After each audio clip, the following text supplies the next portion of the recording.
working with some of my team members and trying to develop a plan for Culver EMS moving forward.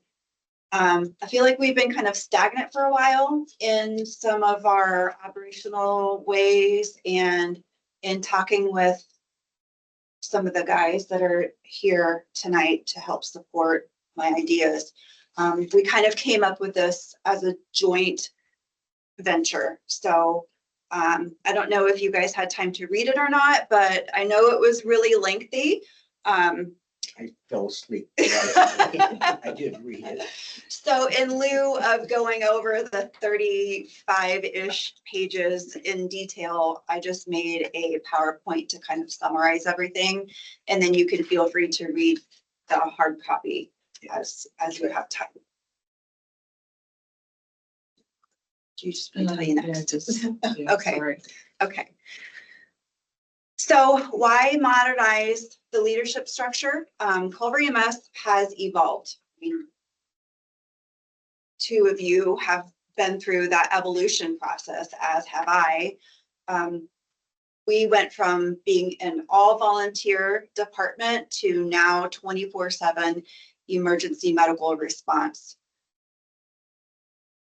We've got personnel management and scheduling to take care of, compliance, controlled substances, ambulances, equipment, budgeting, administration. So everything that both of you dealt with as directors and volunteers is on a larger scale now. So the current leadership structure has remained largely unchanged in the department, but the responsibilities have expanded. So our goal with this proposal is to provide additional leadership capacity, clear accountability, and better continuity for my department.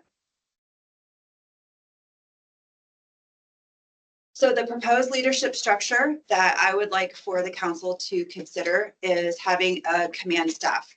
So currently we have an EMS director, and what I'm proposing is to change that to EMS chief. That way, all of the first responder departments in the town are consistent with having a chief. We have police chief and fire chief. And then moving from the volunteer EMS titles into the formal titles. In addition to having a chief, I would like to ask for an assistant chief to be a second person in command that would help with operations, training, oversight. And then under the assistant chief would be a captain. That captain would be a frontline person kind of in charge of the staff.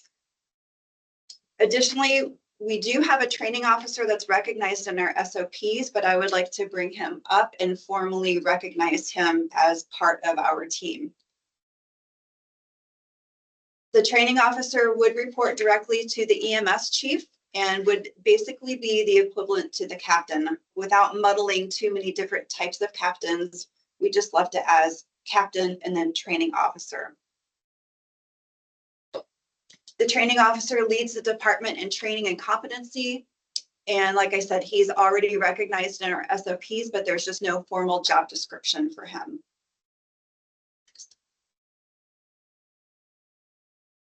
In addition to that framework, we are going to be assigning some staff some special tasks, which those people would kind of be called like assigned officers. For example, we would have a fleet officer that takes care of our ambulances. We would have a facilities officer that takes care of building and building maintenance, a supply officer that takes care of ordering and maintaining all of our supplies, doing outdates. So the assigned officers would not necessarily be part of the command staff. They would just be EMTs and paramedics, preferably the full and part-time people that have additional tasks while they are here. That type of structure provides clear responsibility to everyone, accountability for whatever they're responsible for, continuity, employee development, and future growth. So the bottom line is to align the department's leadership structure with the responsibilities that Culver EMS already carries. So this outlines the current structure to the recommended structure. It has clear roles, defined accountability, shared leadership, and improved continuity. So currently we have one single executive position, which is myself, that manages the administrative and operational responsibilities of the entire department. So I oversee currently 17 staff members, all by myself. Again, what I'm recommending is having an EMS chief, an assistant chief, and a captain to help disperse some of those tasks. Currently, we have limited formal supervisory structure. And what I'm proposing is to move toward a defined operational leadership and accountability. Currently, the responsibilities are within one position, and by creating these other roles, it would help me to disperse some of that administrative, operational, and training responsibilities to other staff. Currently, our training officer is recognized in our SOPs, but has no written job description. And this would formalize his position, and he would be reporting to the assistant chief.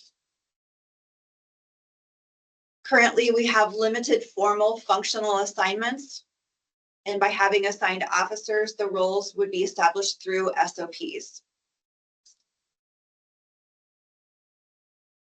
So when you're considering the organizational benefits, what changes with this? The leadership capacity is going to change. There will be shared responsibility across defined leadership positions, reduced reliance on one single person, improved continuity and organizational stability. In training and employee development, this will formalize our training officer position and establish the dedicated oversight of the training, competency, and professional development of our staff. It also has a clear separation between training and operational leadership. As far as accountability and operations, there will be a clear chain of command with defined supervisory responsibilities. And our assigned officers would provide focused oversight of their special function. The overall benefit will align responsibility with an authority, improve accountability, support employees, strengthen continuity, provide Culver EMS, position Culver EMS for future growth. Implementation looks like, first of all, the formal approval, and then job descriptions would be established. Policies and salary ordinance would need to be amended, which would follow the town's established processes. That was kind of small. So It typed it. I know. Culver EMS, again, from volunteer service to our modern day EMS, the department has evolved. We went from volunteer EMTs and drivers to a fully paid department with ALS capabilities. We've increased our clinical, regulatory, and operational responsibilities, training, quality assurance, controlled substances, fleet scheduling, compliance, and community needs. Culver has successfully taken big steps forward. The transition to a paid paramedic EMS system was a significant leap of faith. It required investment, trust, and willingness to build something better for the community, and that investment has paid off. The next step in modernizing the leadership is recognizing that our organization has changed, and our leadership structure should too. As Culver EMS has grown, so have the responsibilities placed on its leadership. The current structure relies on one executive position to manage administration, operations, personnel, compliance, training, readiness, department coordination. The need for a modern leadership structure will distribute responsibility, strengthen accountability, develop leaders, improve continuity, and support future growth. With another leap of faith, moving to a paramedic-based EMS was a major investment in Culver's future. Modernizing our leadership structure is the next investment. The goal is not to change what is working. The goal is to build on it and make sure Culver EMS is prepared for what comes next. We took the leap to become a modern paramedic EMS system, and now we have the opportunity to build leadership structure to support it. What kind of changes do you see coming For for Culver EMS, EMS in general, Culver in particular, in the future? I think for EMS in general, we're going to see a lot of EMTs and paramedics going into retirement, whether they've had a 30-year career like myself, and it's been a great career, or if they're only 5, 6, 10 years in and just deciding EMS is not for me. We have to recognize that there's a shortage of paramedics. Retention is difficult right now. And at Culver EMS, I feel like if we recognize those things and try to build something that people want to be part of now and want to invest in for their future, we will have a more successful staff. Too, Lisa, just kind of a food for thought is, if we're looking at EMS in general, I think the problem is there's such a demand for people with paramedics and EMTs because it is dwindling. Back in the older generation where you had people that lived here locally that had investment in their community, now people are looking, well, what gives me the best opportunity for pay, benefits, work family balance. You know, you look at a lot of these communities, Pulaski County just came and hit the news just recently because they're looking at privatizing that service. You know, the county's saying, hey, can we even afford people? I think we're in a good position here. We have a good staff. We have a supportive council, and we have a community that wants to have responders here, but we're always up against that challenge of they're constantly increasing the amount of calls we have to run. We're increasing the training requirements that we have to do. So trying to get people in here that want to do it just to help people, it's not as easy as it used to be. Well, I know that the training requirements is pretty much what killed It goes volunteerism. It makes it so tough because people are doing that. And I think for us and working with Lisa, we've kind of recognized like we have to carve a niche that really makes Culver an attractive place for people. We have a balance of, we're not going to run you into the ground with calls, but we also want to have a system where people know, hey, I can get my training in. Hey, I can work for a community that supports us. I can be a part of something and have a job and ownership in this department. Because it is, we've talked many times, I've 12 years in as a paramedic. I've been fire and EMS for almost 18 now. You start getting deep in your career and you're like, well, what's it going to look like when I'm getting older? Because there's not as much backfilling behind and there's not as much competition. I know when I got out of the fire department, like I remember I tried to apply at South Bend Fire Department, years ago. There was almost 800 people in this testing site trying to get, 10 jobs. Now we have openings all over and it's like people are picking and choosing. So then when you look fundamentally, internally, some of the things are coming down the hat that we never had to worry about before. Controlled substances is a big one that can get a lot of people in trouble if done the wrong way, a lot of towns in trouble. And what I mean is, before we used to have we'd be able to order through the hospital, their pharmacy techs, we could go get our narcotics that we need for our protocol. That's all changing. The hospitals are saying, no, you have to order it all yourself and dispose of it all yourself. That takes another oversight to make sure everything's getting done right, so it's ordered properly. And I think the other thing too, which builds off of that, is every area is growing in some way, shape, or form, whether it's Chicago people coming down to Valpo people coming over to South Bend coming people down to Plymouth, and we can tell you that from working Plymouth Fire. Get a lot more people, more calls will be on the horizon. And if you're not prepared for that, you're going to be well behind. There's when more instances happen. So I think it's just that wrap up of volume will slowly keep increasing. And then you add in things like internal narcotic organization, policy administration. We're not getting many people from the area as much. Lisa and I have talked about that a lot with, Culver EMS when I first came in 2015. It's me, Kathy, who else is all here? Me, Kathy, Paramedic wise. Ron Cole, You know, we had so many here locally that we didn't have to worry about it. Now, Lisa, myself, that's locally, he lives in Plymouth, you know, those numbers are dwindling down. So if we're going to have to recruit in from other places, it's going to take some form of investment to make sure that looks right. The other issue that I talk, is if you break down the National Incident Management System, NIMS, that they all made us sit and take through, they'll tell you, you can effectively manage 3 to 5.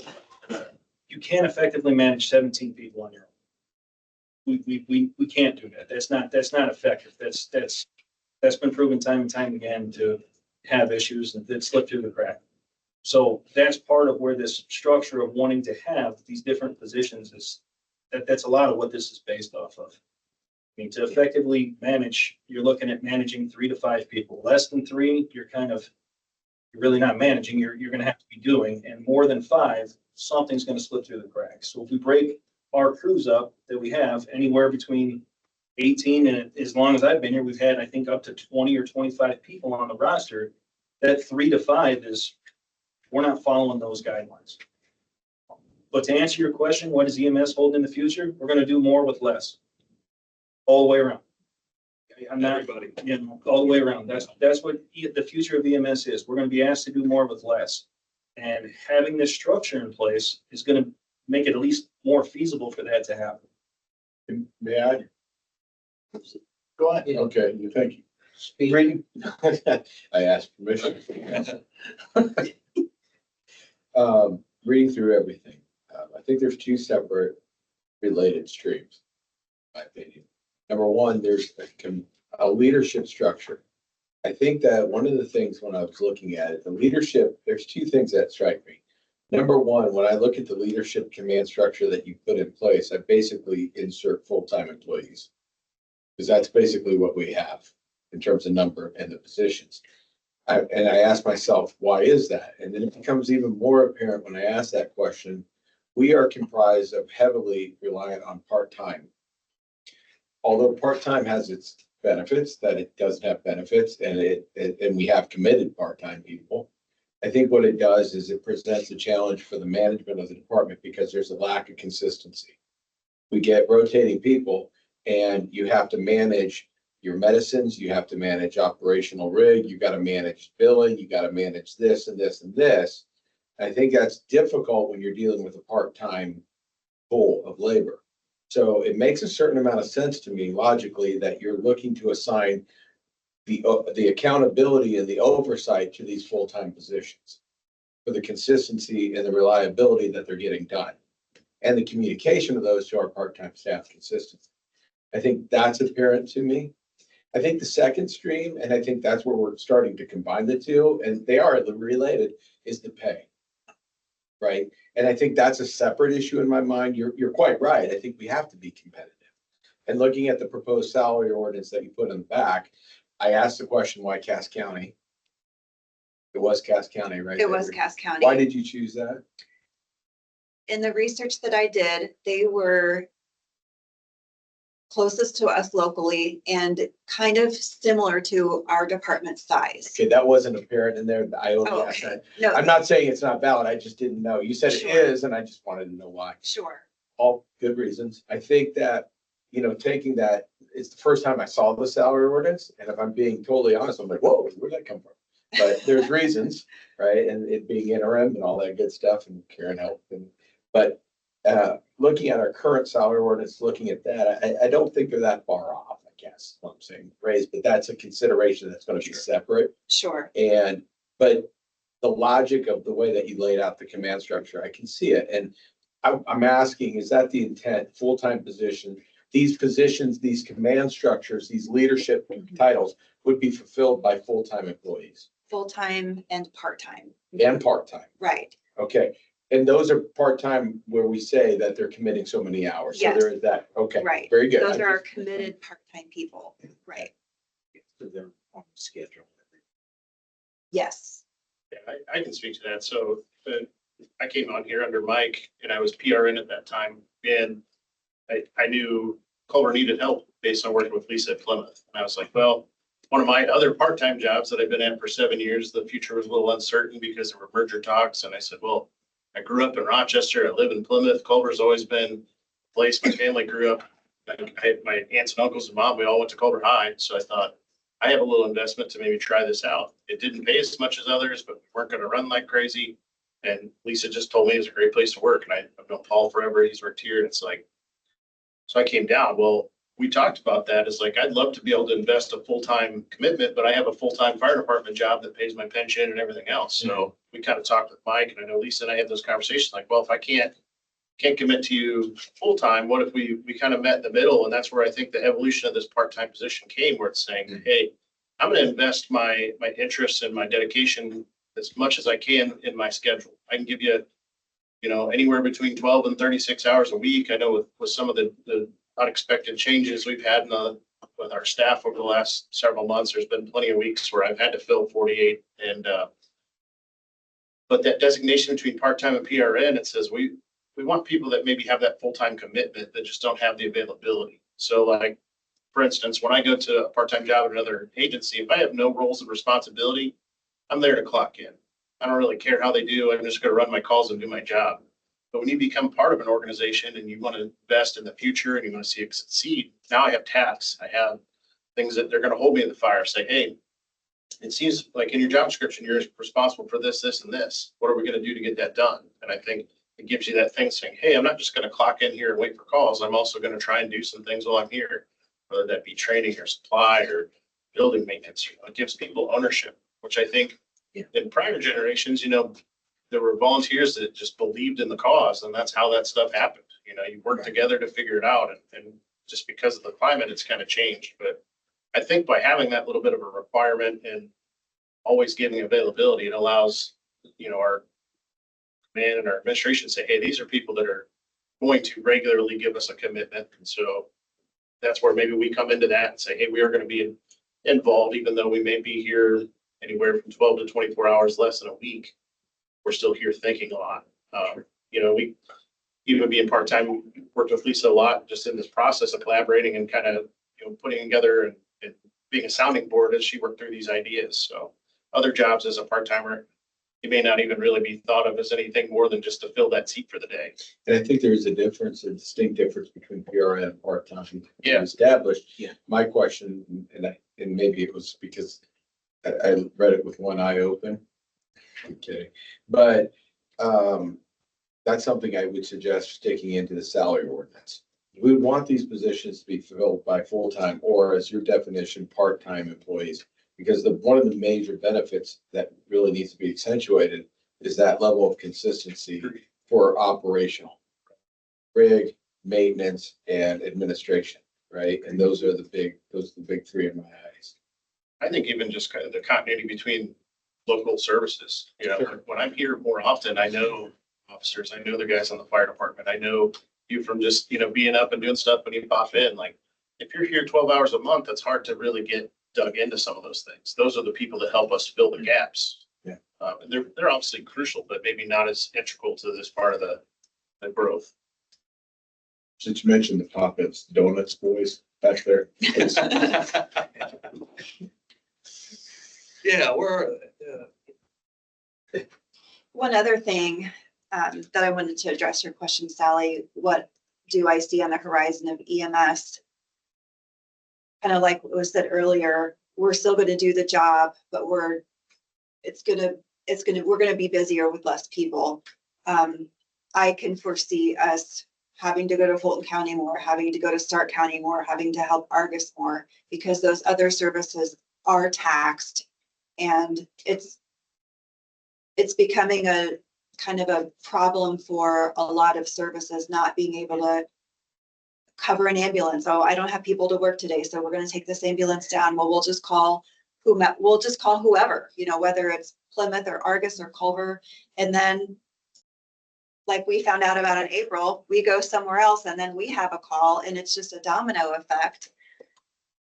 And with people not wanting to work EMS or not wanting to work in the small departments like Argus or like Kiwanis, then it's come to us where we're going to be called more, and we can only say, hey, that's not our area so much. we had a call 2 weeks ago, the grain bin, Yeah. where it was a paramedic assist to Argus. Yeah, and it's kind of like, we're going, you know, I know that that's not our area and I know that we don't do paramedic assist, but we're going today. So there might be times like that when we just have to go because it's the right thing to do, to go help our neighbors. I But think that's then- gonna happen more and more, Lisa. Oh, yeah. We're Sure. hearing with the state and the dissolution of the townships. We're talking about that today, Yep. so it's on my mind. It's gonna be big time. I think so. And that's why I think those numbers are going to keep going up. Demand. Because of the dissolution, because of the lack of numbers. It, horizon, it's a scary time for the industry. But thankfully for an area like here, and you guys committed to listen today, there is hope, there is chances, there is growth. Just how do you find it? I think the common ground is, thankfully, we still have people that want to do this. There's just less of us. Yeah. So I don't know if the direct ratio of people to calls is any different, though. I mean, the origination of EMS throughout years has always been a system that's been underappreciated, and there's just people that are just out of the kindness of their heart saying, hey, there's people out there that called and they need help, and we should go be the people to try and help them. So we're in that, you know, how do we build this? And I think a lot of our group discussions as a team is how do we build an agency that feels supported and takes advantage of to me, it's kind of an old feel of the nice small town where people still care about one another. Working I work up in South Bend full time, and it's not always this community oriented up there. It's a little bit.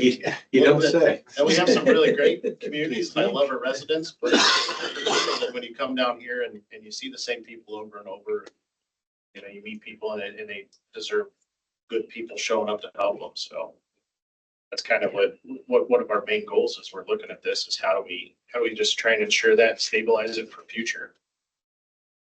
How do you, I guess looking at this, well, I guess I have two questions. I assume that this hasn't been brought before the rest of your organization yet. No, just a few of our staff members have been Okay. working on this. All right, working on that. Mhm.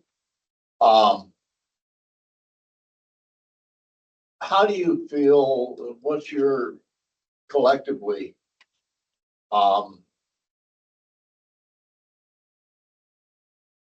looking at where people are coming from other departments?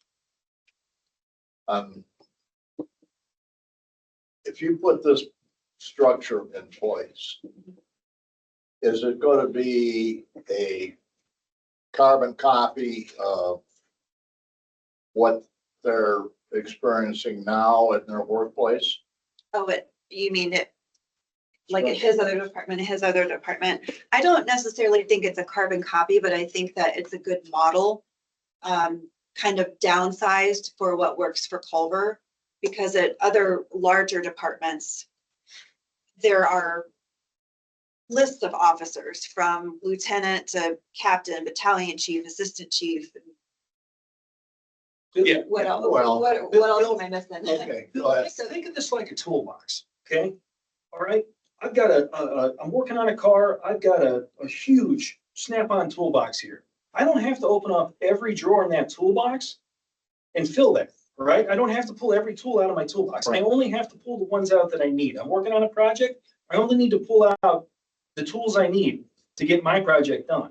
Now, as this thing evolves, if we get huge, we turn into South Bend, they're gonna open up more drawers. We're gonna open up more drawers in the toolbox, and we'll create more positions as we need them. Does that make sense?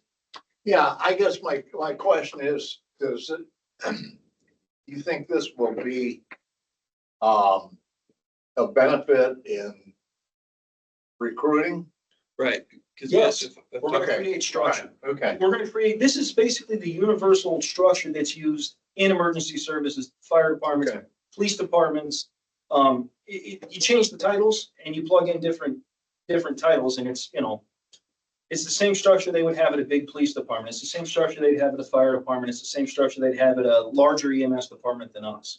It gives us a ratio of that 3 to 5 that I was talking about earlier, so that we can manage our people a little better. Right now, we're sitting on a one-legged table. If something happens to Lisa, I'll give you an example. I said this to her. If I smoke a deer at 3 o'clock in the morning with the ambulance and I hit a deer, I can't get a hold of Lisa. What's plan B? Like we talked through it. Obviously, I would use some common sense. I would make sure the drugs were secure. I'd get the ambulance towed somewhere. I'd utilize some common sense. Right. But if I can't get a hold of Lisa, who am I supposed to call? Who's next in line? I mean, that's a legitimate concern that we don't have the answer to. I mean, technically, we don't have the answer to. Now, I would use some common sense. I'd get a hold of police chief, probably wake up Kevin in the middle of the night, let him know what's going on, right? I'm not gonna, I have some common sense, but there is nothing. Back to the station and go to sleep. Yeah, exactly, right? I just roll over. Hey, my problem. We got another one here, right? Well, But, the issue from that one too is, and I think we're all on the same page with, the outline, like you said, what we're trying to get to. But that is a legit question when it comes to our next staff. Might not be a Steve. It might be someone who we are training in as a new EMT. And they don't know Kevin and they don't know who else to call. So And it could be that PRN person that's here 12 hours a month that, good people, it's just maybe they're not sure. But if And we're that- trying to give them that outline that says, hey, here, people. So to your question, Bill, to that point, if they come from a fire department of any kind, they know this command structure. Yep. As listed without even. All the way through the fire service. It's so anybody that kind of comes from maybe the vein of what we do, this is familiar. It's the kind of thing. Stephen Ambrose once wrote that the success of the military during World War II over the Nazis was that if our lieutenants got shot, the sergeant stepped up and did the job. Yeah. The Germans had no idea because they were only trained in their job. I guess there's some relevancy here to that. I always wanted to use that reference out loud. The one Solid position, reference, yeah. it's not bad. The one position I'll push back on bureaucracy wise. Ready? Captain. Why can't the assistant chief do that? Why can't they be the coordinator? I think there's redundancy in there. Less efficiency, you have two up top and a training officer because you do have future expansion goals for instruction. Explain to me why I'm wrong on the captain. falls back to the 3 to 5. Love you, but do we necessarily have that ratio? Because we have a lot of PRNs. So I'm going to push back there and say we have a lot of PRNs in that 3 to 5 you're counting in. That's human fodder. They rotate in. Be responsible for the part-time guys. Maybe count a half on every PRN position we have. Now go. Okay, I'll go. Lisa's out of town. Gotcha. And your deputy can't, for whatever reason, outside of, they're not on shift, they can't get to their phone for whatever reason. Who do I call? Who's next? The other curveball to that too, to add on to that, the reason you'll need some form of captain is so you don't name it captain, you'll have to name it narcotic officer. Because when we get to the state and we start ordering these narcotics through the state, well, through whoever business we're ordering through, they recommend having 3 people for any form of audit. To have 3 people associated with that narcotic team, and these narcotics can come in weekly. One basically to order, one basically to order, one basically to sign off, and then one person to be here to deliver. Do you think that? I'm looking at these two because No, we're it's all dealing okay, with but it. my pushback is this. Do you think you distinguish and necessitate through the job description that you provided enough? I think so. Okay. I think so. Yeah, Without Kevin, getting, I kind of had the similar question, like how this will match up with the policy handbook and job descriptions, etc. Because I think, we were forced to follow some sort of SOP or policy handbook for the departments. So whatever the structure looks like, it has to match up with that on some level, right? I would agree to that. I think there's some wiggle room here, because of the size, and I do recognize the size. I guess what I'm asking is, there's something within the job description that distinguishes it from the assistant. The assistant is there as an operational and much more strategic based and much more of a liaison on the larger administrative level. The captain seems to be a little bit of a bridge position between the two command structures and everybody else. They're responsible for daily logs, communication, SOPs, making sure, and you could bridge them as a gap between, or as a hub, if you will, for collecting communication and ensuring that that communication is happening on shift changes, whatever it is. They're kind of an oversight for that position. And again, I'm splitting hairs here. There's nothing wrong with it. I just think that that's one position that I could push back on a little bit. Not that it's not necessary or anything. I just wanted to know where you were at. So currently, we only have 2 people for controlled substances right now, which that was paused when Mike left, and Yeah. it's Austin and myself. But then again, I go out of town, then what? I got you. Right. Yep. And we would keep the controlled substances separate from training because that's more administrative and training is not. I got you. So you would see it as that bridge, that third person for narcotics, Right. and to make sure that we're in state and all that good stuff. And the second thing that I highlighted in the chief's position is that kind of that liaison on the ground. And the communicative advice. And I think those are valuable within the command staff and all that, but I just wanted to know if I was Sure. missing something, because there is Sure, overlap with the I get it. assistant chief, as there should be maybe, Sure. right? Because you're redundancy, right? Okay. Kind of to build on that, I think that redundancy is intentional because our staff isn't fully full-time. If you had a department that had a department head with, 3 or 4 full-time paramedics and full-time EMTs, it's a little bit easier to say, hey, we have continuity already built into our staffing model. But because recent time, we've started to drift a little bit more towards a part-time staffing model to fill some more of those roles. It kind of necessitates a little bit more continuity and redundancy in a different form. We can't really always rely on those same people now that we're getting more part-time people and more PRN people. How do you kind of overlap that? And, perfect example is Lisa has some time off coming up where she's going to be away, and she reached out well ahead and said, hey, can we get a plan together for this? So there's 3 of us now that have said, hey, like, we're going to be those people. So we can just kind of cover this before it comes official. Like, we don't need job description to step up and try and help, but at the same time, when you already know those phone numbers, those people, it gives us multiple layers to that. And, obviously, like Lisa and I've talked, there could be some tweaks to those descriptions as town sees fit, as a department, we say, hey, this was a brilliantly thought out plan to try and be all inclusive of what she's envisioning, but also it's not like we can't take some feedback and mold some things that work a little better for us.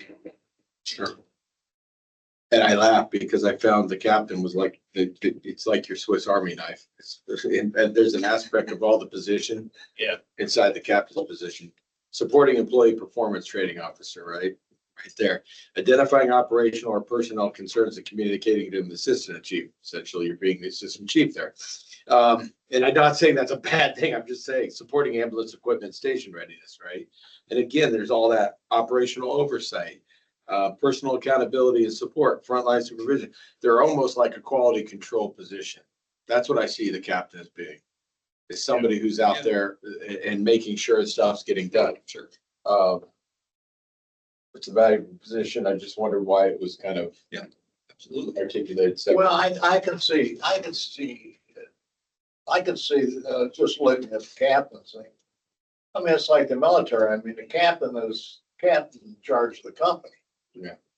And everybody else in the company, the sergeants and everybody else report to the captain. Right. He's still an approachable officer. If you He's can an take it up, approachable officer. that's it. Everybody else above him, you can't talk to. Maybe. Stay away. Sweat a little bit more. So essentially, my thought with that was take Kathy's model of having a dedicated assistant and then take Mike's model of having 2 captains and just merging them together. And then instead of having Captain A and Captain B or 1 and 2, then we have captain and training officer, which, like I said, they're basically equal, but one specifically does training and then the other helps to kind of corral the staff and take care of any any staffing issues, like you said, as an approachable person that the staff can go to and not either feel intimidated or I don't want to bother you. I always get this, I don't want to bother you, just like I said to you, I don't want to bother you.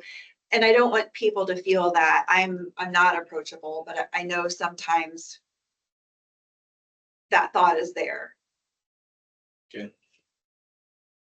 What kind of metrics are in place to make sure, okay, so this is amazing writing. It's really good. It's articulated. There's bullet points, there's job descriptions, there's responsibilities. How do you assess as a department head? As a department head, how are you going to make sure all these, each position is doing exactly how you want it? And how would you adjust as it? I would say at least doing an annual review, maybe a little bit sooner since this is a whole new concept, making sure that each person is not overloaded with too much for one person, and making sure that on the other side, a person is doing enough, that all of the workload is balanced between each role and position. And again, I always welcome all of your input to say, hey, let's meet with your staff, or how is it going? Give me a report. Does that answer? It does. Okay. The short answer would have been just read the appendix and see the job. There's bullet points on each one, and I'll use these as a way of communicating feedback and assessing. Perfect, because it was all there. I could tell you from working with her a little bit on this, and I'm sure these guys can attest, it was much larger. Yeah, we cut her down. I'm sure it was. Yeah. Refine this substantially to be as efficient as possible. I should We cut her introduce you down. to my friend and editor, ChatGPT. Yeah, It only edits so many pages. I know. Feed it separate. Anyway, What's this gonna cost? What? So it won't What cost I more would- than we can afford. Yeah. what I would like the council to consider is having a separate salary ordinance for each position. There's already a salary ordinance for the director of EMS, so that would just be a name change to chief.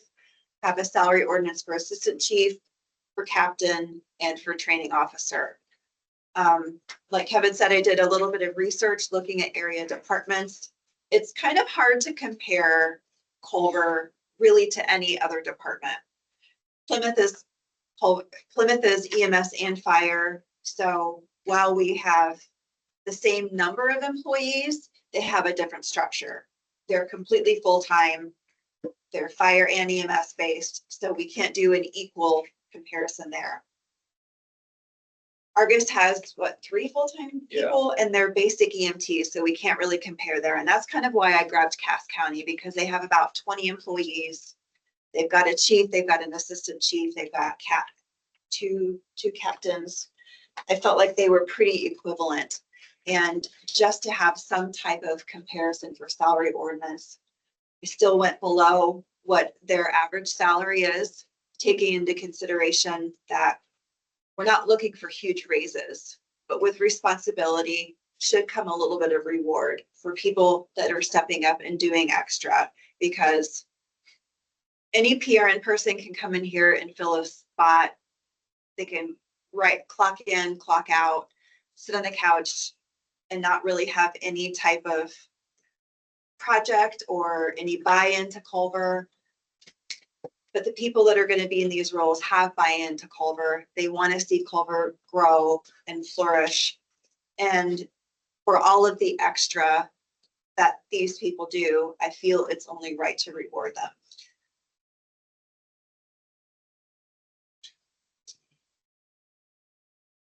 It was an hourly, too much an hourly increase.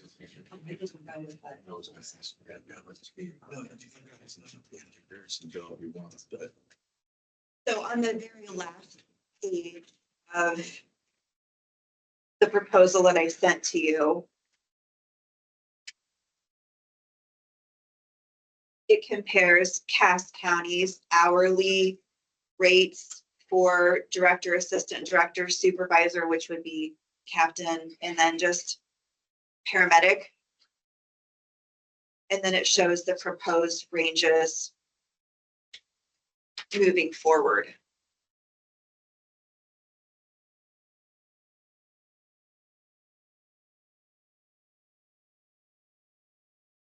So within that proposal, I pulled the 2025-17 salary ordinance. Currently, the director's range is $28 to $32 an hour.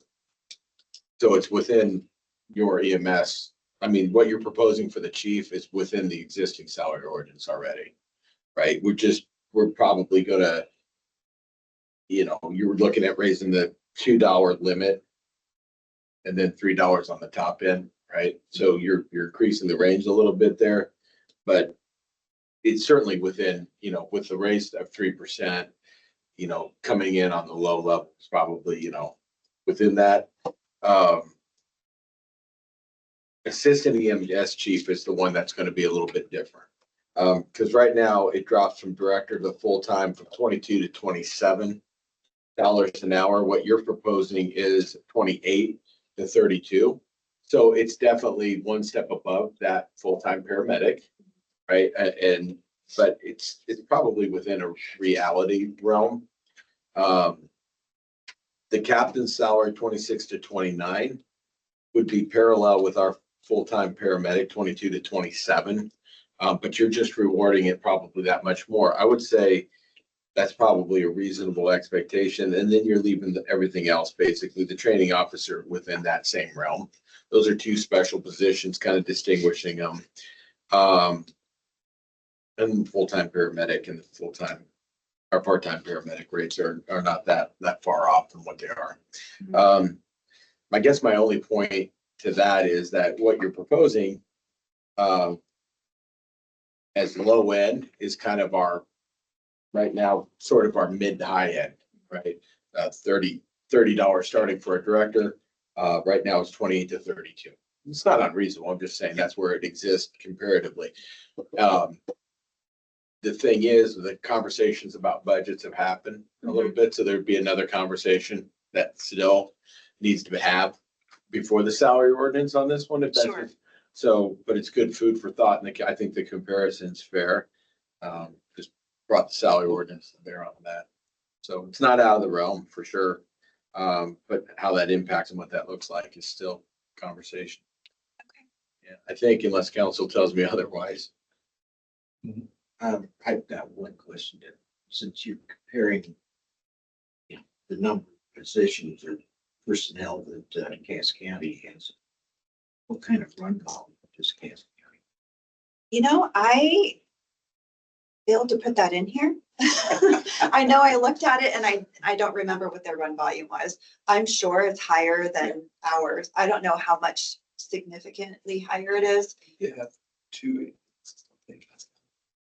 I think so.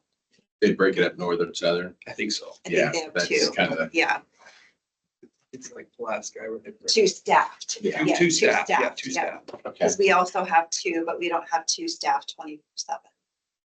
They've got probably Yeah. I have a question too, somewhat related. In other services that have this sort of structure, Lisa, are most of the officers or these, higher level positions, are most of them full-time? Yes, Okay. most of the other departments, for example, Plymouth, Napanee, you guys are all full-time, right? St. Joe, where Austin works, all of those departments are full-time departments. County. Mhm.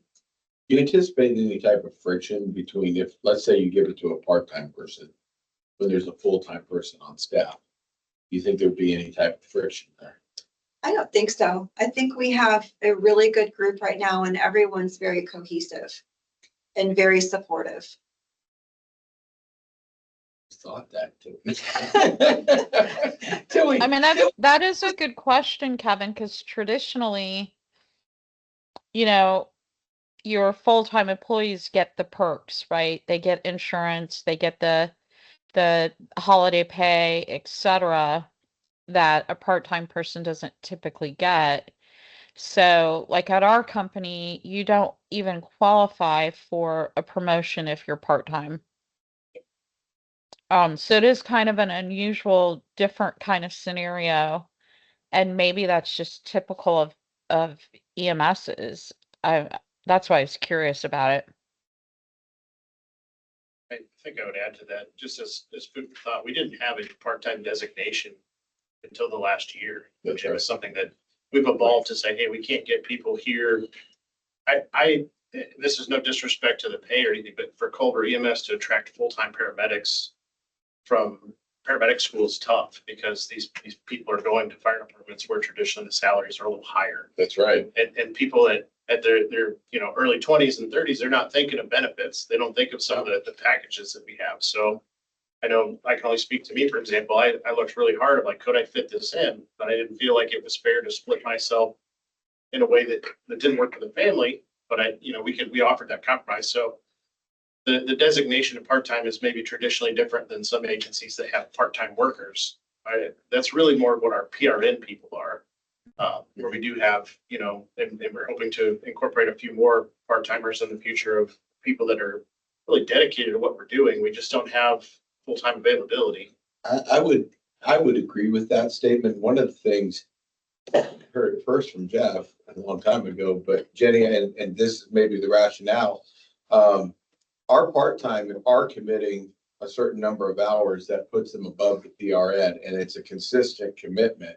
So I think this is twofold. Number one, it does reward that commitment without benefits, right? But we are trying to recognize.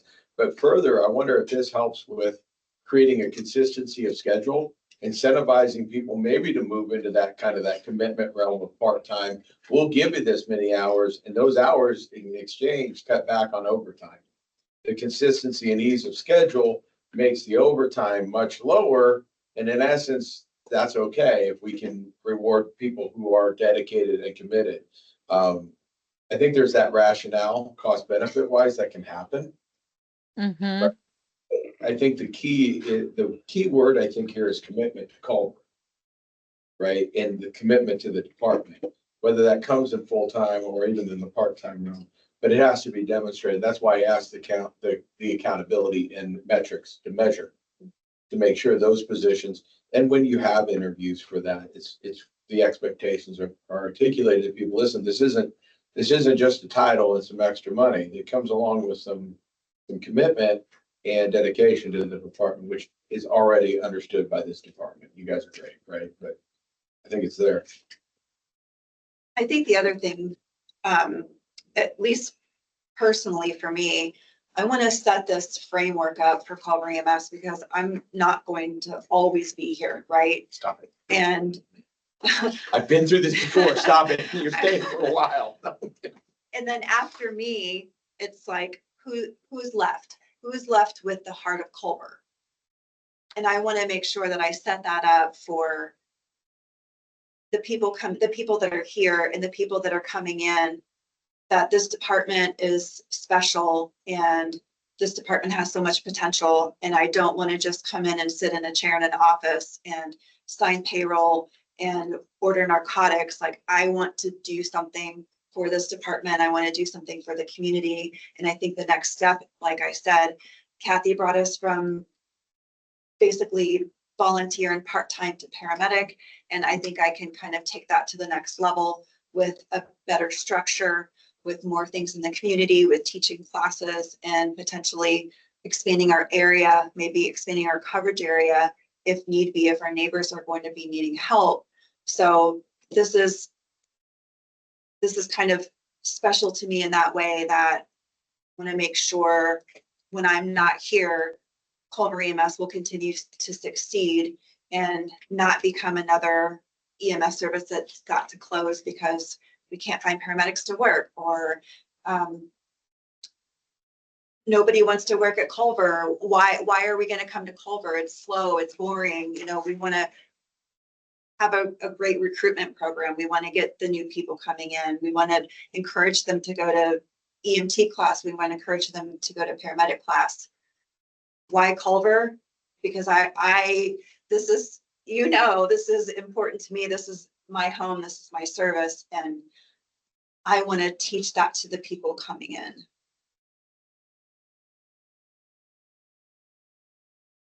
I do like the concept of this in terms of creating that kind of connection to the community, because we haven't, the last time we truly had that, I think, was when we were volunteer service and everyone came from Culver. They knew the roads, they knew who lived in what houses, you know, and we lost a bit of that, Lisa, you know.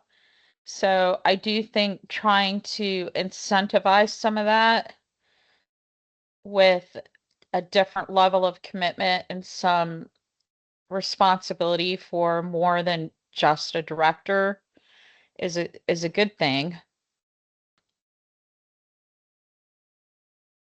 I think that, you know, when it was volunteer, we actually had the director was paid, vice director was paid. The building clerk early on was paid until billing got to be such a fiasco that you had to hire somebody that was trained in it to do it. Yeah. So did it as a full-time job to be able to understand all that. And then the maintenance director.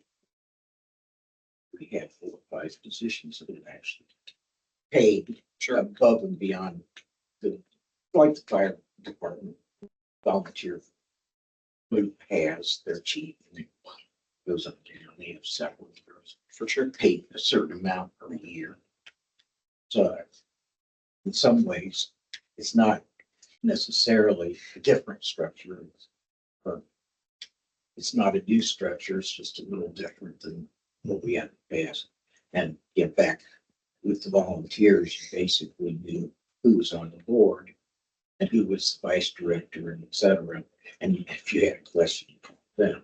And I can definitely understand, you know, if the only person you have to go to is the director, that poses a problem. We can just figure out how to drive the housing costs down a little bit. We might get more. Yeah. Freaking don't buy the deal. We're getting them out there, aren't we, Bill? The 3 reasons, 3 C's: consistency, communication, and care. The leadership command considers all 3 of those C's, and I think there's strength in that. The second thing, I think, just reading through it and listening, I think the second thing that's compelling about it is that it offers sort of a way of incentivizing both for our full-time and part-time, a way of retention, a way of saying thank you. It will, you know, there is an expectation of coupled with the salary, right, which is a conversation, and it's a good one to have. But it also shows responsibility and care for that dedication. I think there should be compensation, right? There's nothing wrong with that. I think that's reasonable. Appreciate the comparisons there. I think the last thing that I've heard today, and I think that you speak of the future of the department, and we do a great job because of our call volume. You're right. We don't come here in our 20s. We come here when we're like, okay, I've been through it. Like, I'm enough. Like, I need a little bit, right? And that's a strength of ours. But I think we have a second strength here that comes apparent. And this one I really want to accentuate. You talk about a toolbox, and it's the training officer. And we have, it's not just a training officer. I think all of our officers offer that in different ways. From administrative to, but I think that training officer is a toolbox I would open up and just start grabbing every wrench inside of it. I think there is an absolute future to that for the need of emergency services in general to become an instructional, if you want to call it an institution, but a department. We have facilities, we have a benefactor, we have the ability to do that. And I think it attracts young people. I think it brings them in our door, and it brings them around experienced people, and it helps platform them in. For a while, they may want to be with us. Maybe they want to leave, but maybe they'll come back. But I think it's our best assurance that we keep our department alive in the future, right? As a paramedic service. And I think as everything I'm hearing from the state, I think if we can distinguish ourselves, because who else around here does it? There you go. find the niche in the market. And I think you guys have found it, and you've got good people who can do it and who have the licenses to do it. I think I would really run with that training officer. Choose wisely. And that, yeah, I'm sorry, Jenny, go ahead. I 100% agree, Kevin, with everything you're saying. And apologies if it was asked when I was dealing with the roofer at our house. Sorry. Can we implement these roles with today's approved budget? Is, we just went through the budget, and is this possible within the current budget? Have we looked at those numbers yet? If you roll out these new salary ranges for these positions. And if it's already been asked, sorry. Nope. And if it's just not something we've had time to look at yet, no big deal. I'm just curious if we've got to that stage. Yeah, Jenny. So currently the director's position as the ordinance exists today is 28 to 32. Yeah, so Lisa- that one's already okay, right? It's It the other is. ones that we'd have to look at. We want to explore that top end, right? But that assistant EMS chief is the kind of the one that would have to be considered here, because we would have to see that as kind of a fulfillment through the director's salary in some ways that is current. Basically, the assistant EMS chief is now what we would call our director's salary base. But yeah, I mean, since the salary ordinance hasn't been discussed, but I think separating the conversations, but knowing that they're interrelated and necessary is important, right? And Yeah. that I'm just one- worried that the 3% we may have added to the salary line item won't cover, We're probably gonna have to do some juggling because we've already set. I mean, Marlene's set with what we've Yeah. established as the EMS budget and that spending approval. I mean, obviously, we're not done with our process yet. So we may have to do some juggling within the EMS budget. Sure. So maybe cut someplace else to supplement salaries or, Yeah. Totally open to that. yeah, so, I mean, it's, I guess, well, as Kevin said, I think there's two different conversations. One is the structure that you want to have, and number two, get that in place. And then number two, we can talk about salaries, and we typically talk salary ordinance at the end of the year. If it's something that you want to initiate before 2027, then we need to have that conversation. We have to go through a salary ordinance process to Okay. amend it for the period of time between whenever you want to enact it and the end of the year. So. Yeah, I guess that's what I'm getting at is making sure that the budget aligns with the future salary ordinance conversation.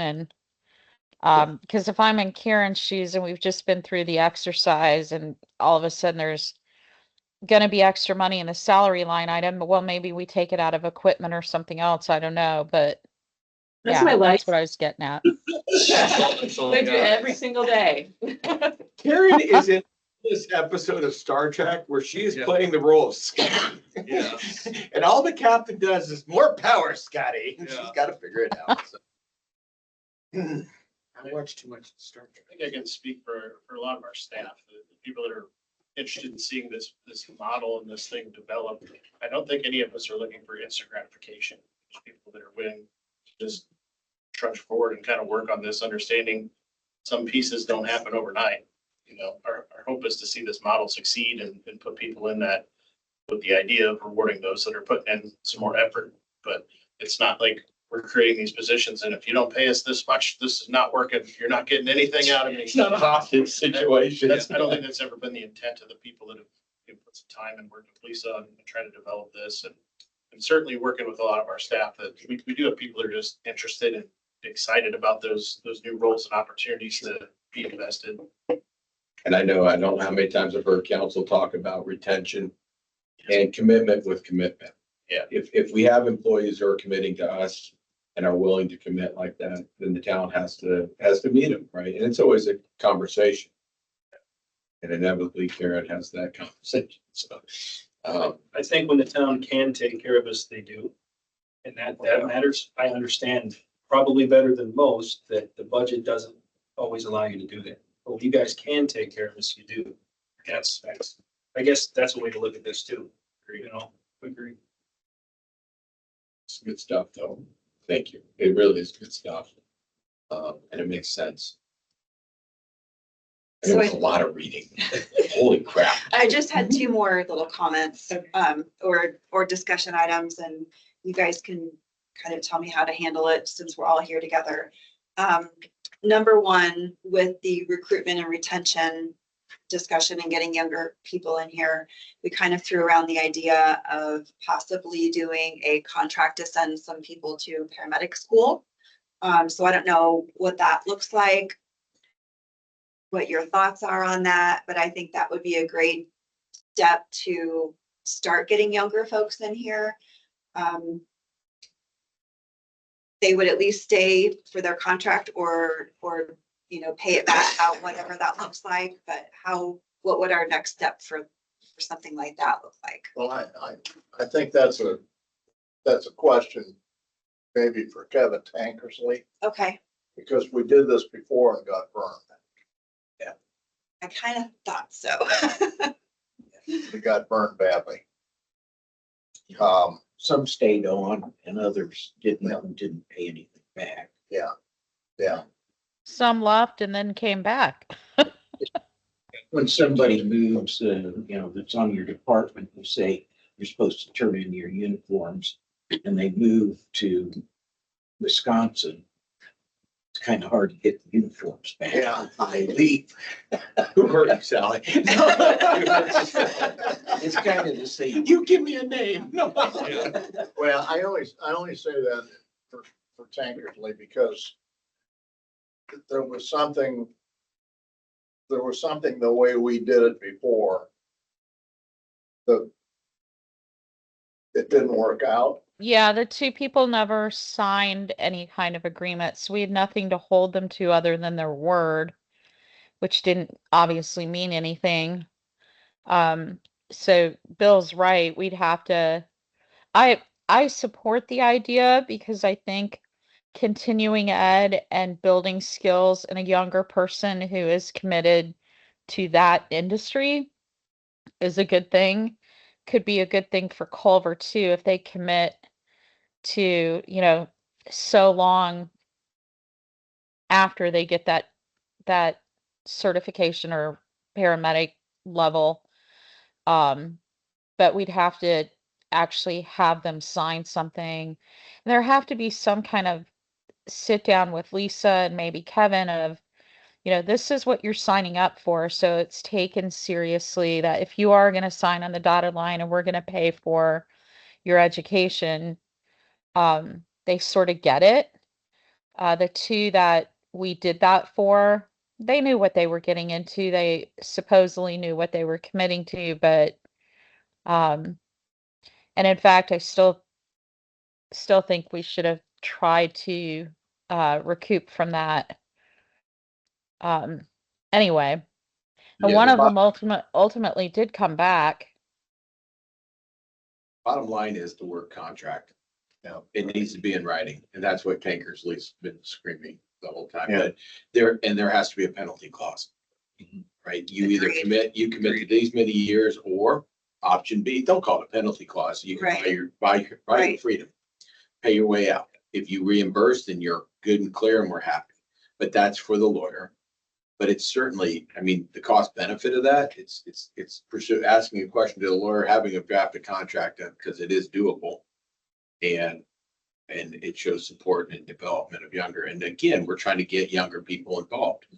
And so why not? And then we get them for 3 years or 4 years, right? I Whatever was the thinking cost is. 5, but hey. Well, you can do 5 years, but it would probably be based upon expense, right? Yeah. So how much Right. how much per year do we have? How many years do they have to spend here to recoup, right? We don't want to create an indentured servant model, right? Although it could work. Whoops, sorry, we got 5 more years on that contract. You're sticking around. But yeah, do we forget that? Well, yeah, you got to pay for your uniform, so you're here another year. So yeah. What else did you have, Lisa? The other thing was our now vacant full-time spot.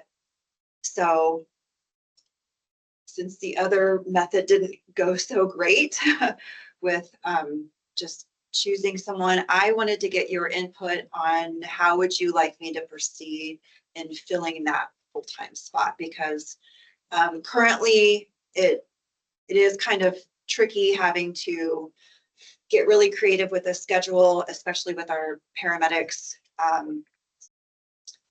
To, We have 2 full-time paramedics that's right what now. I'm saying. and- Right. And 1 full-time EMT. That's what I'm Yes, asking. right. To resume that conversation. Right, yeah, so I'm hoping that there would be interest from a paramedic to fill that spot. So if you guys have any thoughts, should we, I don't want to look outside of Culver EMS because I think that we have people internally that would like to move up to full-time. Looking outside the department is always a big question mark. And then bringing them in as a full-time person on top of that is a bigger question mark. So I would rather look internally. What process would you guys like me to use? I think in the past, what they've done is just post it internally. See if they got people that are interested. And if you do, you know, interview those. Okay, And that's what we've done with Chad and the police department, Sally, and stipulation is that you can use your PRN pool too, but you just stay part-time, has to be part-time or PRN. You post it with the job description and all the benefits and everything that's in there. You can specify whether you're looking for a paramedic or an EMT. okay, I mean, you don't have to take, oh, we want a full-time person, I'll apply as long as I just go sit, the driver's seat. Right. You know, so And would I, I'd probably lean toward a paramedic just because we have to have a paramedic on the bus for every shift, right? right, and a paramedic can fill either spot. They can fill the EMT spot or the paramedic spot. Yeah.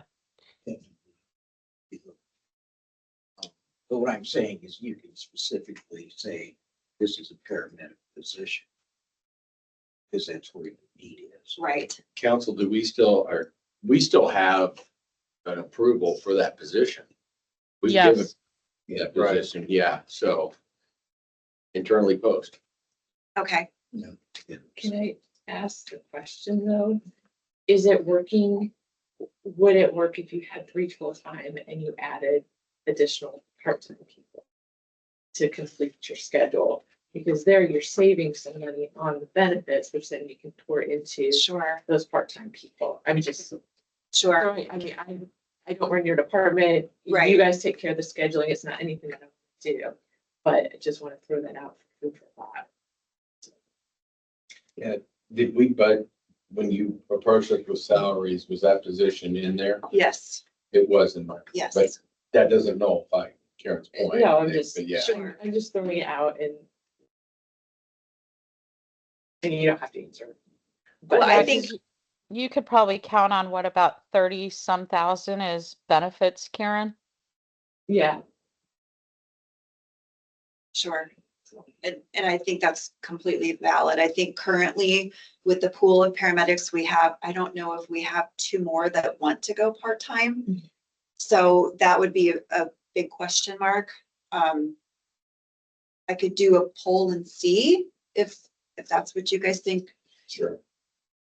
Well, and back to like what Karen's saying is that we have to go back into the salary and have conversation for some of this. Well, we're cost benefit. Where does it go best Right. at, right? But it's, Okay. Okay, we have anything else for anybody? No, sir, thank you. so. Thank had you all. 50 PowerPoint slides. Yeah, I and you think got I through, think like, we covered 9. everything else Yeah. with just our conversation. Yeah. Ernest Hemingway, cut it down. Yeah. You should read your emails. They're good. Oh, no, I know. There's plot twists inside your emails. There's Holy crap, I can't read this and drive. waiting for the little dwarf to get back home. I mean, This is your Anyway. personal truck, not the ambulance. Yeah. Yeah, I'll get this at a red light. No, I won't. Did you guys have any other questions, discussion for us? Not offhand. Not offhand. Good, having you all show up. It was a very good presentation. Thank you. It was a team effort.